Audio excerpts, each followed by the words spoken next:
Jackson group है, उनकी speech ये 17 नवंबर की है, अभी की 17 नवंबर 2000 जैक्सन ग्रुप है, उनकी स्पीच ये 17 नवंबर की है, अभी की 17 नवंबर 2025 की है और 15 जुलाई 2026 को उनके फेज 1 का 800 करोड़ का उनका जो पहला प्लांट है उससे उनका प्रोडक्शन बाहर होगा। So this is the kind of support given by honourable CM sir और पूरी उनकी टीम ने जो दिया है और जो भरोसा व्यक्त किया है उन्होंने, समीर गुप्ता जी ने आपने सुना ही। और निवेशकों का भी भरोसा ये है कि वो एक जैसे कहते हैं कि लीप ऑफ फेथ लेने को तैयार हैं। जैसे कहते हैं कि प्रभु श्री राम का नाम लेके जैसे हनुमान जी ने लंका के लिए छलांग लगा दी थी, तो निवेशक भी छलांग लगाने के लिए मध्य प्रदेश के लिए तैयार हैं। आखिरी में केवल एक स्लाइड और आपको दिखाना चाहूँगा। दिसंबर 2024 में ऑनरेबल सीएम सर के सपोर्ट से renewable energy manufacturing park Narmadapuram में हम लोगों ने ज़मीन अलॉट की और ये अलॉटमेंट का लेटर सौंपा गया दिसंबर 2024 में। 60% इनका कंस्ट्रक्शन का काम खत्म हो गया है। 31 मार्च इस फाइनेंशियल ईयर के क्लोज़र के पहले ये कंपनी ब्रू एनर्जी प्रोडक्शन में आ जाएगी वहाँ पे। तो इस तरह का सपोर्ट सिस्टम, इस तरह का कॉन्फिडेंस इन्वेस्टर्स का मध्य प्रदेश में है और सीएम साहब का मार्गदर्शन है और सीएम साहब हमेशा हम लोगों को इंस्पायर करते हैं। Please come to Madhya Pradesh, आपको value for money Madhya Pradesh में ही मिलेगी। Thank you very much. Thank you very much for that presentation sir. आज का यह interactive session on investment opportunities in Madhya Pradesh केवल एक औपचारिक आयोजन नहीं है, यह एक अवसर है कि हैदराबाद के इंडस्ट्रियलिस्ट को मध्य प्रदेश की अनंत संभावनाओं के साथ जोड़ा जाए। यह वह क्षण है जब दक्षिण भारत के उद्यमशीलता और हार्ट ऑफ इंडिया की विशाल औद्योगिक क्षमता मिलकर राष्ट्रीय विकास की एक नई दिशा तय कर रहे हैं। Let's have a look at the investment opportunities in Madhya Pradesh. AV please.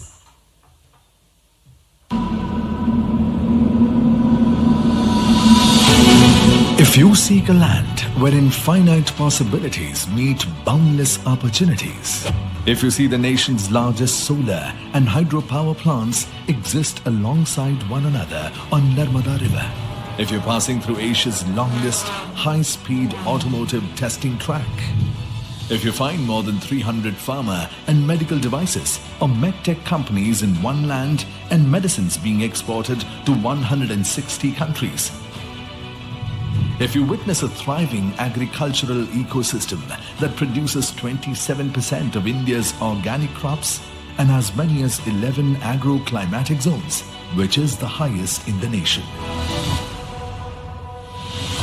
If you're exploring a vast industrial land bank of more than 1 lakh acres, if you're not facing land and labor issues at all, if you're finding ample raw material for cotton, silk and man-made fiber, if you meet talent from India's first global skills park, IIT, IIM, NID, NIFT, MANET and many prestigious institutions near you.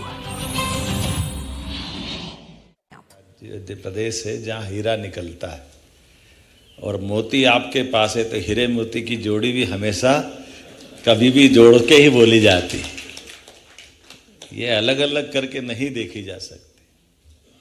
और आप सबकी भी मैं दिल से मध्य प्रदेश की ऊर्जा, संभावना, संकल्प लेकर आपका स्वागत करने भी आया हूँ कि मुझे मालूम है कि जिनसे मैं बात कर रहा हूँ वो स्वनाम धन्य अलग अलग क्षेत्र की अपनी अपनी बड़ी हस्तियाँ भी है, जो सभी दौर के सभी समय में सभी व्यवस्थाओं के अनुभवी भी है।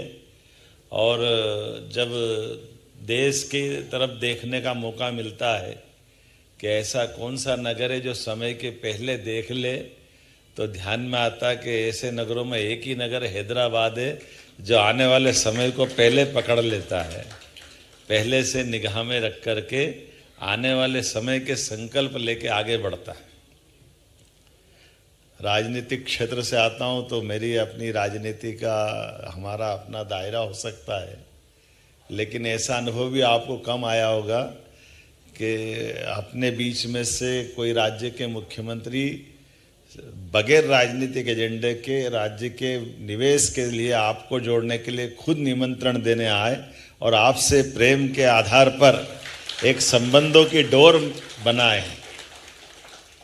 मैं अपने विभागों के सारे अधिकारियों का भी अभिनंदन करता हूं और ये खुले मंच से स्वीकार भी करता हूं कि यशस्वी प्रधानमंत्री का ये जो शासन का समय चल रहा है, मैं तो क्या आप सब जानते और आप तो क्या दुनिया जानती है, आज का समय भारत का समय है और भारत के समय में दुनिया के सब बड़े से बड़े देश अलग अलग प्रकार के दौर से गुजर रहे हैं। जो स्वनाम धन्य मुखिया होते हैं, सबसे बड़े अपनी श्रेणी में बैठने वाले लोग हैं, वो चेहरे से तो अलग दिखाते हैं कि वो बहुत कॉन्फिडेंस है, लेकिन अंदर कितना कॉन्फिडेंस है वो हम रोज देखते हैं।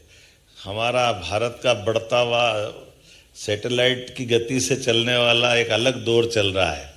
माननीय मोदी जी के नेतृत्व में देश ने जिस प्रकार से सभी क्षेत्रों को समेटते हुए देश की जो एक नई प्रकार की आभा बनाई है, नया प्रकार का चित्र बनाया है, जिसमें कई सारे मिथक तोड़ दिए।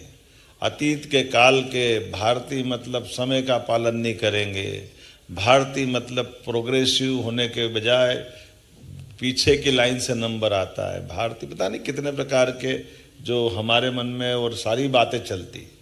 अब तो कितना अच्छा लगता कि रेल भी हम निर्यात करने के लिए तैयार हो गए।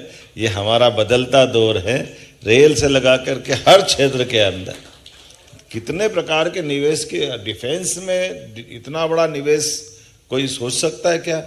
और डिफेंस की टेक्नोलॉजी के लिए मैं अपने प्रदेश की भी तारीफ करना चाहूँगा और माननीय प्रधानमंत्री जी की भी तारीफ करना चाहूँ। हमारी निवेश की पॉलिसियों के बलबूते पर हमारे यहाँ रेल कोच बनाने के लिए भी कौन आया राघवेंद्र जी, है ना? तो ये अब आप बताओ, रेल कोच बनाने के लिए 1800 करोड़ की फैक्ट्री मध्य प्रदेश में लगा रहा है, यहां से चल करके हमारे पास आ रहा है। BML ने बड़ा प्रोजेक्ट मानी राजनाथ सिंह जी के माध्यम से। आमतौर पर डिफेंस वाले रेल से संबंध कैसे रखेंगे, लेकिन ये जो नया दौर है, हर एक को काम करने की छूट, हर एक क्षेत्र में आगे बढ़ने की संभावना। तो आज हम जब आपसे बात कर रहे हैं तो मैं अभी हमारे महेश कोहली जी से कह ही रहा था कि हाइड्रा पंप स्टोरेज का जो प्रोजेक्ट है, मैं वैसे ही बात कर रहा था। उनने इंग्लैंड की नौकरी छोड़ करके भारत आए, भारत से अपनी यात्रा प्रारंभ की और उनने कहा था अभी तक हमारा सबसे बड़ा पंप हाइड्रो का एनर्जी का प्रोजेक्ट अभी हमारा कहाँ है? नहीं, अभी कहाँ चल रहा है? आंध्रा में चल रहा है। और इसको बनाने में कितना साल लगा था? 4 साल लगा था। और जो नीमच में बना रहा है वो इससे बड़ा भी है और ये विदेश में बनता तो 8-10 साल लगते। ये 2 साल में मध्य प्रदेश में बना रहा है, ये इतने में पर्याप्त हो जाएगा। और ये मैं आपको इसलिए कह रहा हूँ कि इससे जुड़ी हुई एक बड़ी जोरदार रोचक बात भी बताता हूँ। कभी कभी क्या होता कि पॉलिसियाँ तो लिखी होगी चाहे जो, ये भी है छूट देंगे, वो भी बात करेंगे, बिल्कुल सही कहा। मैं आपका सुधाकर आप हमारे माननीय जयदेव जी का धन्यवाद देना चाहूँगा कि आपने जो जो बात कही बिल्कुल सही बात है। ये तो हमने सारी बातों को करने के लिए अपने पावर सारे अधिकारियों को दे के रखे ही हैं कि आखिर हमने कोई कमिटमेंट किया है तो कमिटमेंट को तुरंत पूरा कराना चाहिए। लेकिन वो तो लिखित में है, उसको करना है तो वो उनके दायरे में करेंगे। अब जो बगैर लिखा हुआ वो कैसे होना चाहिए? तो जैसे इनका विषय आया तो इनने कहा कि हम इस पर और तेज़ी से काम कर सकते हैं। तो पंप हाइड्रा के लिए, जो पंप स्टोरेज के लिए जो नीचे चंबल का पानी है, वो राजस्थान सरकार और मध्य प्रदेश दोनों के बीच का डैम है और ये पानी निकल करके मध्य प्रदेश से सीधा राजस्थान में जाता है। तो राजस्थान वाले पानी को हाथ नहीं लगाने देते हैं क्योंकि वो पानी का विषय तो ऐसे ही रहता है। तो गर्मी के दिन में पानी निकाल देंगे तो बाद में फिर कष्ट आ जाएगा। तो इनने कहा अगर वो पानी निकाल नहीं देंगे तो हमारा नीचे का प्रोजेक्ट कैसे बनेगा। इनने भी बड़ा अच्छा टेक्नोलॉजी लगाई। आमतौर पे पंप स्टोरेज में दोनों तरफ टैंक चाहिए, ये हैदराबाद से है तो और अच्छा, हमको मैंने पहले ही तारीफ कर दी हैदराबाद के लोगों की। उन्होंने कहा यार ऊपर नीचे डैम बना हुआ, ऊपर ही तो टैंक बनाओ, नीचे डालो ऊपर निकालो, क्या फर्क पड़ता, दो क्यों बनाओ, एक ही बना लो। इनने और अच्छी टेक्नोलॉजी लगा दी। तो जो बड़े बड़े डैम हमारे हैं नीचे के, तो मैंने ऐसे मित्रता के बस मेरे राजस्थान के माननीय मुख्यमंत्री भजन लाल जी से मेरे बहुत अच्छे संबंध है। ये केवल इसलिए बता रहा हूँ कि माननीय मोदी जी के नेतृत्व में कितने बड़े बड़े काम हो रहे हैं। हमारी सबकी राज्यों की भावना भी बदल गई कि आखिर राजस्थान, मध्य प्रदेश, उत्तर प्रदेश जैसे कर्नाटक, तमिलनाडु, आंध्र, ये भाई भाई तो है। हमारे पास पानी बहुत है मध्य प्रदेश के पास, तो मध्य प्रदेश का पानी राजस्थान में जाए तो 20-25 साल से मुकदमा चल रहा था। पार्वती, कालीसिंध, चंबल का इधर का पानी ज़्यादा क्यों ले ले, कम क्यों ले ले, इसी बात का झगड़ा। हमारी सरकार बनी, उनकी सरकार बनी संयोग से, तो हमने दोनों ने मिलकर तय कर दिया कि 5% वो ज़्यादा पानी ले रहे, तो हमने कहा दे दें दो, वो कौन से पाकिस्तान वाले, अपने ही तो है, तो पानी तो देना है, हमको क्या फर्क पड़ रहा है। मध्य प्रदेश तो नदियों का मायका है, 250 से ज़्यादा नदियाँ हैं, लेकिन पता नहीं क्या ये लोकतंत्र की एक लीला होती है कि वहाँ कांग्रेस की पार्टी थी या हमारी पार्टी थी, तो इस झगड़े में मालूम पड़ा 20-25 साल तक पूरा राजस्थान, हमारे यहाँ तो पानी की फिर भी पर्याप्त उपलब्धता, लेकिन वहाँ के 15-17 जिलों में बहुत भयंकर स्थिति थी। हमने माननीय मोदी जी के नेतृत्व में, मोदी जी और इस मामले को प्रोत्साहन देने वाले पीकेसी योजना का जो 70,000 करोड़ रुपए का पैसा लगना था, उनने कहा 90% भारत सरकार देगी, दोनों राज्यों को मिलाकर केवल 5-5% ही देना पड़ेगा। तो देने वाला दे रहा ना, हम परवारी लड़ रहे, पता नहीं क्या कांग्रेस को क्या हो गया था। तो हमने कहा कोई बात नहीं, हमने जब पानी दे करके दोनों के बीच में बड़ी नदी जोड़ो अभियान का एक शुरुआत की, तो हमारे संबंध राज्यों के बीच परस्पर सौहार्द भी हो रहे हैं। और उसका परिणाम क्या निकला, मैंने उनसे कहा कि जरा ये पानी आप खोल दो तो हमारे इनका काम हो जाएगा। उन्होंने कहा ठीक है, कल से ही कर देंगे। उन्होंने बटन दबाया, 2-3 दिन में पानी खत्म हो गया, हमारा काम चल गया, परवार है तो काम हो गया। इनकी जो कठिनाई थी जिसपे हम 2-4 साल तक परेशान होते थे, और ये अगर राज्य के मुखिया है और मुखिया इस बात को समझ ले तो और क्या चाहिए, यही तो चाहिए। आखिर आप बताओ, ये बिजली बनाएंगे तो क्या घर में अकेले जला लेंगे, बिजली तो देश के ही काम आएगी, देश के सारे लोगों के काम आएगी। और ये आजकल तो रिन्यूएबल एनर्जी का ही तो ज़माना है, जिसके माध्यम से आप कार्बन क्रेडिट अलग लोगे कि नहीं लोगे, वो लेना भी चाहिए। आज के इस दौर में जितने प्रकार से लाभ ले सकते हैं, सरकार का मतलब सरकार के साथ, हमारी व्यवस्थाओं के साथ, देश के स्वाभिमान के साथ जोड़ने का महत्व है। और देश के स्वाभिमान से दुनिया के सामने देश सिर तान करके सबके सामने खड़ा होता है। हमें इस बात का गर्व है, मोदी जी के नेतृत्व में अब देश बदल रहा है। आज का ये दौर इस बात के लिए बुला रहा है। इसलिए किसी भी राज्य में जा रहा हूं तो मैं हर जगह यही कहता हूं कि आप यहां भी काम करिए, हमारे यहां भी काम करिए। यहाँ काम करने और मैं आपको निमंत्रण देने का मतलब आया कि यहाँ ताला लगा दो और वहाँ आ जाओ, ऐसा नहीं है। आप जहाँ भी हैं उस काम को बढ़ाते जाइए। काम को बढ़ाने के लिए परमात्मा ने आपको मौका दिया और हमने आपको निमंत्रण दिया। और इसके मतलब क्या है? इसका मतलब है कि आज हमारे परमात्मा ने हम सबको क्षमता योग्यता दी और कर्मवाद के आधार पर हमारे काम को बढ़ाना, आपके काम के बढ़ाने मतलब कई गरीब लोगों के घर में उनके लिए उनको समृद्ध करना भी है, उनकी गरीबी दूर करना भी है, भारत को समृद्ध करना ताकि भारत की सनातन संस्कृति से दुनिया का परिचय कराना, दुनिया के सामने हमारी अपने क्षमतावान लोग, नहीं तो हमारे इन सारी व्यवस्थाओं के मतलब क्या रह जाएंगे।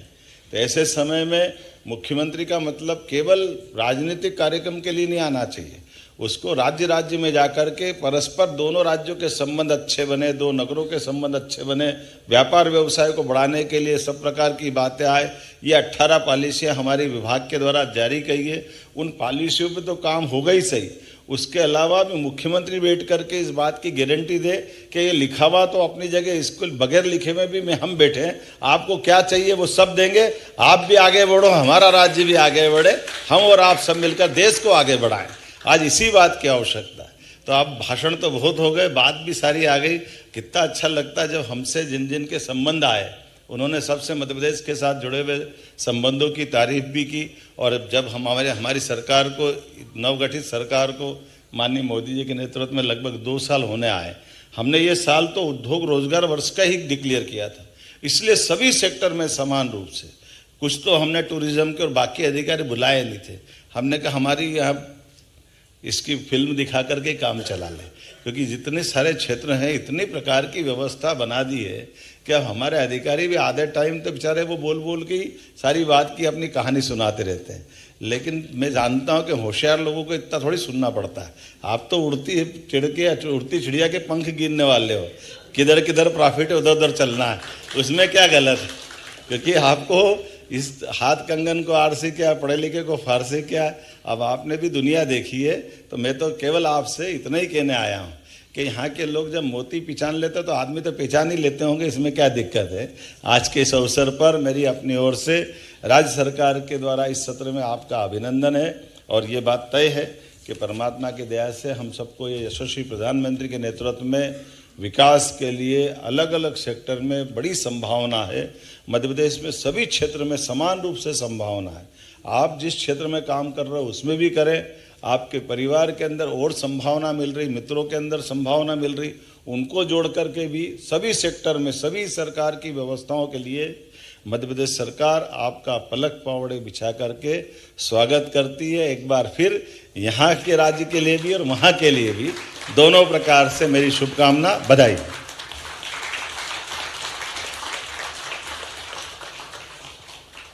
धन्यवाद sir, thank you very much. I request Mr. Chandramoli Shukla, MD, MP, IDC to propose vote of thanks. Very Honorable Chief Minister of Madhya Pradesh, Dr. Mohan Yadav ji. तो एक बार फिर से एमपी में निवेश लाने की तैयारी की जा रही है। डॉक्टर मोहन यादव इस समय हैदराबाद में हैं और